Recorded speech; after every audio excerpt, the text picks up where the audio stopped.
Moyep City's slaughter zone erupted as shadow monsters flooded in. Civilians sprinted for their lives while warriors shouted in confusion, trying to understand how such a massive undead army appeared so suddenly. Someone blamed Baya, the player who crossed the border alone. Zituan, president of the Desolate Ghost Cult, instantly realized the truth. The power gap was monstrous, overwhelming, inescapable. If this was the strongest player of the Divine Dragon Empire, then Mo was finished. Accepting that one man caused this level of destruction felt unreal. Yet every gaze locked on the figure standing atop the Shadow Dragon, Bai, the Necromancer, a monster. His red eyes glowed fiercely. He raised his staff and ordered his legion to draw more power. But when the surge hit, he dismissed it as still not enough. In this new life from the Myriad Worlds game, he would only keep growing. He remembered surviving with a single point of HP, 1 year of lifespan, and death closing in. Yet he made it this far.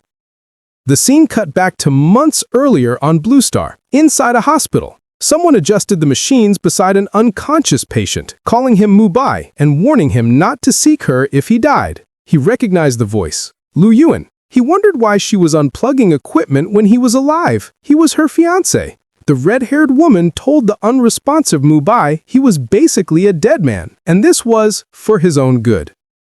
Mu Bai was fully aware but unable to move. Su Mu Bai, Blue Star's #1 player worth trillions, now reduced to a vegetable after an accident. He heard everything, but nothing responded. His mind screamed, how had his life collapsed like this? Then Zhou burst in. He demanded to know why she still hesitated. He asked if she had actually fallen for Mu Bai. Mu Bai was shocked. Why was Zhou here? Zhou reminded Yuan that Mu Bai's parents were dead, and once he died, she would inherit billions. Mu Bai cursed them mentally, furious and helpless. Zhou pulled her close and confessed that 5 years ago he placed her in Mu Bai's bed to create this exact moment. If she had run Mu Bai over and killed him directly, he said, they wouldn't need such a complicated plan. Mu Bai regretted ever trusting them.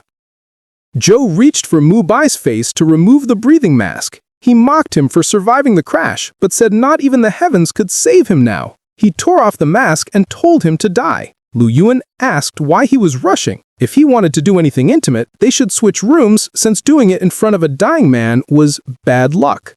Zhou lifted her, laughing, telling her to wait. He teased him back. Meanwhile, Mu Bai struggled desperately to stay alive. Rage boiled inside him as he realized they had plotted against him from the start. His body refused to move. He was being forced to die helpless. Even as his limbs went limp, he refused to accept it. Outside, people looked up as a massive gate appeared in the sky. Panic erupted. Was this an alien invasion? A voice boomed across Blue Star congratulating them and announcing their selection for the Myriad Realms game. Everyone would restart from zero. Mass transmigration in 30 seconds. Information slammed into their minds. They opened their system panels, shocked the details matched the rumors. Someone asked what kind of game this was. Another said the rich should be terrified now that there was no pay-to-win advantage. Zhou and Yuan heard it too. Yuan checked her panel and complained she was terrible at games and fighting alien races sounded dangerous. Zhou was furious. This happened right when he was about to inherit billions. She told him he could still enter as long as he was alive. She wondered if Su Mu Bai would enter too. Zhou snapped that Mu Bai wouldn't survive 30 seconds, and even if he did, he would enter as trash anyway. Mu Bai fought to stay conscious. Myriad Realms Game. Otherworld reincarnation? It was real. This was his only chance. He refused to die now, not like this. The countdown ended. The gate opened, pulling everyone inside. People screamed they didn't want to go. Someone shouted for the mother of his child. The unemployed cheered for a new beginning. When the descent ended, a figure lay on the ground in a vast hall. He pushed himself up. He could move again. It was Mu Bai. The system welcomed him as a Blue Star player, scanned him, designated him a descender, and asked him for his game name. Mu Bai felt pure relief. He was alive again. He chose White Knight. Awakening began. Every player received a talent from F to triple S. To rule the Myriad Realms game, a strong talent was everything. Mu Bai put all his hope here. The system congratulated him. He awakened the S-Rank Taboo Talent, Ascension. Promotion upgraded any item or skill by 1 rank for free. Sublimation upgraded them with resources. Cataclysm consumed lifespan to upgrade by 3 ranks and granted a Cataclysm trait. First use free. Golden light burst around him as the system asked him to pick a class. Basic classes: physical, magical, defensive, support. With such a talent, he considered warrior or mage. But then an error flashed. His base stats didn't meet requirements. All incompatible classes removed. Confused, he asked why.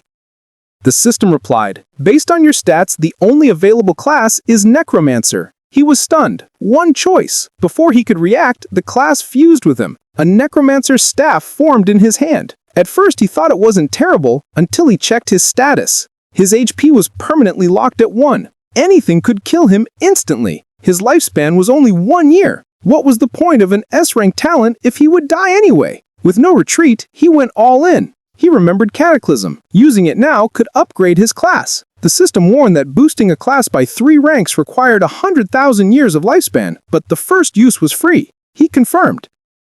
A massive announcement followed. White Knight advanced to the exclusive hidden class, Death Sovereign. 15 free stat points per level. Skills, lifelink, and summon boost. Exclusive item, Book of Death. Cataclysm trait added.